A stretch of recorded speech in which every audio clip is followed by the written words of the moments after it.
और जिस missile system से यूक्रेन की फौज ने पुतिन की सेना पर हमले का दावा किया, उसे यूक्रेन ने ही बनाया है, जिसका इस्तेमाल जंग की शुरुआत से ही ज़ेलेंस्की की फौज कर रही है। इस मिसाइल सिस्टम की मदद से कुछ सेकंड में टैंक और बख्तरबंद गाड़ियों को ध्वस्त किया जा सकता है। यही नहीं, जमीन पर दुश्मनों पर काल बनकर तो ये टूटती ही है, साथ ही हवा में उड़ रहे हेलीकॉप्टरों को भी ढेर कर सकती है और इसके जरिए 5 किलोमीटर तक टारगेट को तबाह किया जा सकता है। जबकि वजन कम होने की वजह से इसे कंधे पर आसानी से रखकर कहीं भी ले जाया जा सकता है। इस बीच डोनेस्क में रूस के समर्थन वाले विद्रोहियों ने यूक्रेन की सेना पर हमले तेज कर दिए। पुतिन की सेना ने 24 फरवरी को यूक्रेन पर धावा बोला था, लेकिन उससे पहले रूस ने डोनेस्क को आजाद देश की मान्यता दे दी थी, जिसके बाद से ही यूक्रेन की सेना अपने इलाके को बचाने में जुटी है। लेकिन रूस के समर्थन वाले विद्रोहियों ने उसकी नाक में दम कर रखा है। वो बिना रुके दिन भर ज़ेलेंस्की की सेना को निशाना बना रहे हैं। इसका एक वीडियो भी सामने आया, जिसमें विद्रोहियों ने यूक्रेन की सेना के ठिकानों को ध्वस्त करने के लिए अपने घातक और ताकतवर हथियारों से ताबड़तोड़ गोलियां दागी। यही नहीं, उन्होंने यूक्रेन के सैनिकों को टारगेट कर कई मोर्टार भी दागे, जिसके बाद एक सुनसान इलाके में धुएं का गुबार उठता दिखा। यही नहीं, इस इलाके में विद्रोहियों ने कई बंकर भी बना रखे हैं ताकि यूक्रेन के हमले से वो अपनी जान बचा सकें। विद्रोहियों की तरफ से यह दावा किया गया कि उनके हमले में ज़ेलेंस्की के 30 से ज्यादा सैनिक मारे जा चुके हैं।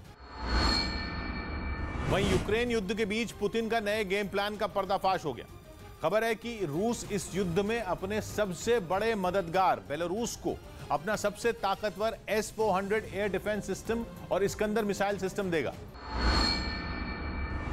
जिसकी जानकारी खुद बेलारूस के राष्ट्रपति अलेक्जेंडर लुकाशेंको ने दी और ऐलान किया कि उनका देश रूस से S-400 एयर डिफेंस सिस्टम और इस्कंदर मिसाइल सिस्टम खरीदेगा, जिनका इस्तेमाल कर रूस यूक्रेन को भारी नुकसान पहुंचाने का दावा कर चुका है। हालांकि पश्चिमी मीडिया ने दावा किया कि ये सिर्फ हथियार खरीदने की डील नहीं, बल्कि पुतिन का एक सोचा समझा गेम प्लान है, क्योंकि ये समझौता ऐसे समय में हुआ है जब फिनलैंड और स्वीडन को लेकर के नेटो और रूस में तनाव चरम पर है। ऐसे में माना जा रहा है कि डील के बहाने बेलारूस में अपने घातक हथियारों को तैनात कर पुतिन नेटो को सख्त संदेश देना चाहते हैं। पहले भी यूरोप आरोप लगा चुका है कि नेटो उसके खिलाफ अपने मंसूबों को कामयाब करने के लिए फिनलैंड और स्वीडन का इस्तेमाल कर रहा है। हालांकि पुतिन ये साफ कर चुके हैं कि फिनलैंड और स्वीडन से उनके देश को कोई दिक्कत नहीं, इसलिए अगर वो नेटो में शामिल हुए भी तो रूस को सीधा खतरा नहीं होगा। लेकिन उन्हें आशंका है कि फिनलैंड और स्वीडन के नेटो से जुड़ने पर वो वहां अपने मिलिट्री बेस बना सकता है और ऐसा होने पर पुतिन नेटो को मुंहतोड़ जवाब देने की चेतावनी भी दे चुके हैं। और बेलारूस के साथ हुई रूस की S-400 और इस्कंदर मिसाइल सिस्टम की इस डील को उसी चेतावनी से जोड़कर देखा जा रहा है। यूक्रेन की सेना ने दावा किया कि उसने इस हमले के लिए वहां एक बड़े इलाके में लैंडमाइन बिछाई और उनमें एक बारूदी सुरंग की चपेट में आकर रूस की सेना की बख्तरबंद गाड़ी बुरी तरह तहस-नहस हो गई। धमाके के बाद उसमें भीषण आग लग गई। यूक्रेन ने इस हमले का जो वीडियो जारी किया, उसमें उसकी सेना के कई जवान हमले की तैयारी करते दिखाई दिए। यूक्रेन की सेना का एक जवान दूरबीन की मदद से दुश्मन की लोकेशन का पता लगाता नजर आया, जबकि वहीं पास में ही दूसरे कई सैनिक गड्ढे खोदकर लैंडमाइन बिछाते दिखाई दिए। यूक्रेन के सैनिकों ने वहां एक एक कर कई लैंडमाइन बिछा दी और जैसे ही रूसी सेना की बख्तरबंद गाड़ी एक बारूदी सुरंग की चपेट में आई, उसमें धमाके के साथ आग लग गई।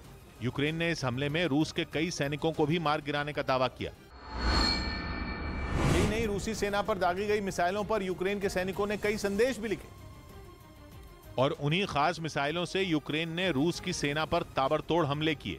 यूक्रेन की सेना ने मल्टीपल रॉकेट लॉन्चर से कई रॉकेट भी दागे और इस हमले से पहले यूक्रेन का एक सैनिक एक जगह रखी मिसाइलों पर फूल और कई तरह के डिजाइन बनाता नजर आया। इसके बाद उसने सजाई गई मिसाइलों को एक जगह रख दिया। यही नहीं, यूक्रेन की एक महिला सैनिक भी एक रॉकेट पर खास तरह का डिजाइन बनाती नजर आई। उसने रॉकेट पर एक संदेश भी लिखा। यूक्रेन की सेना ने इन्हीं सजाई गई मिसाइलों और रॉकेट से रूसी सेना पर हमले करने का दावा किया। असल में यूक्रेन के सैनिकों ने हमले से पहले अपनी मिसाइलों को इसलिए सजाया क्योंकि इसके जरिए उन्होंने एक बेहद खास दिन का उत्सव मनाया और इस दिन को यूक्रेन में विशुवांका डे के नाम से मनाया जाता है। वहां के लोग हर साल मई महीने के तीसरे गुरुवार को विशुवांका डे मनाते हैं। विशुवांका कढ़ाई की हुई एक खास तरह की शर्ट होती है जो वहां के राष्ट्रीय पहनावे का भी एक हिस्सा है और कढ़ाई की हुई ये खास शर्ट वहां के लोगों के सम्मान और संस्कृति का प्रतीक मानी जाती है। रूस के साथ जंग लड़ रहे यूक्रेन के सैनिकों ने भी मिसाइलों और रॉकेट पर वैसे ही डिजाइन बनाए जैसे विशुवांका पर बने होते हैं। इसके जरिए यूक्रेन के सैनिकों ने यह संदेश देने की कोशिश की कि वो रूस के आगे झुकेंगे नहीं। वहीं यूक्रेन की फौज के पास एक ऐसा हथियार आ गया है जो जमीन से